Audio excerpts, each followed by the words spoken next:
first aspect that I found was meaningful was on page 19, when the author states, "We tell ourselves, even if I find the right person, my life will be complete.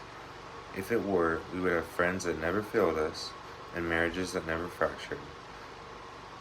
Coming from generations of divorce, I was able to relate to the exact quote because in life we often overlook and we often look for others to please our insecurities and fill a void in our life, when in reality we are often unaware that although these people can fill a short-term sense of happiness, we will never be complete and often reject them in the long run by blaming them as an excuse to reject our own emotions and feelings. On my father's side of the family, they are very introverted, stubborn, and refuse to talk about their feelings with anyone, which resulted in divorce. Because if somebody in the relationship is refusing to seek help, then it will lead to a negative outcome. This is why God does not allow us to engage in certain relationships or friendships, because in order to grow with somebody, we have to first grow within ourselves.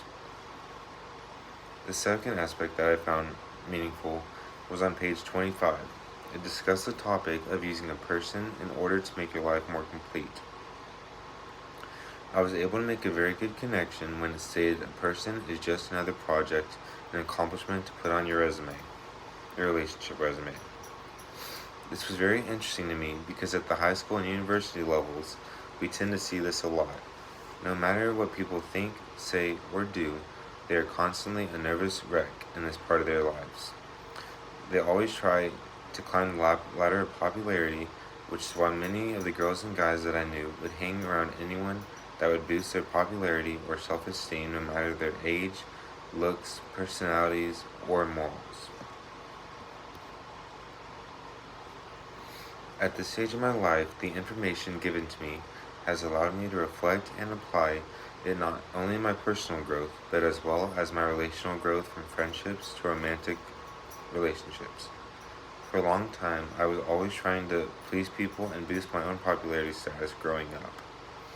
I would hang out with the football team as though I was one of them, or I would try and talk to the prettiest girl in school even if we didn't have anything in common.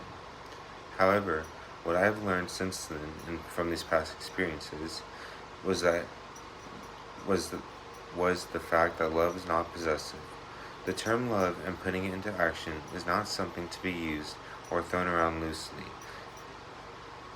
First off, a person does not have the right to own another person and shadow it through love.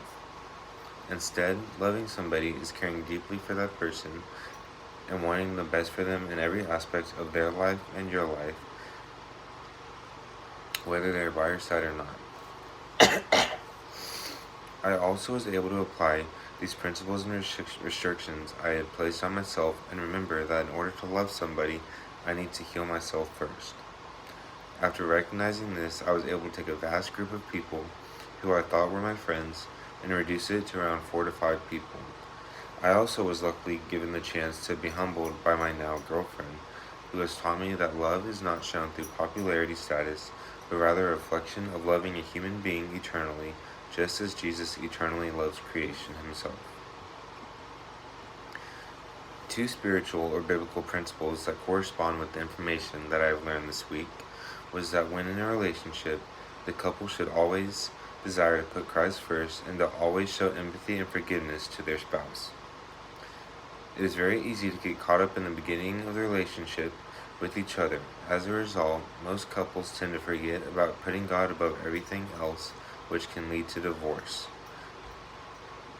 screaming matches, and bitterness. We must not forget to put God first, because if we center a relationship around God, then we will reflect and impact our responsibilities, actions, and judgments when stressful scenarios arise. It can also help shape a family by passing it on to their own generations.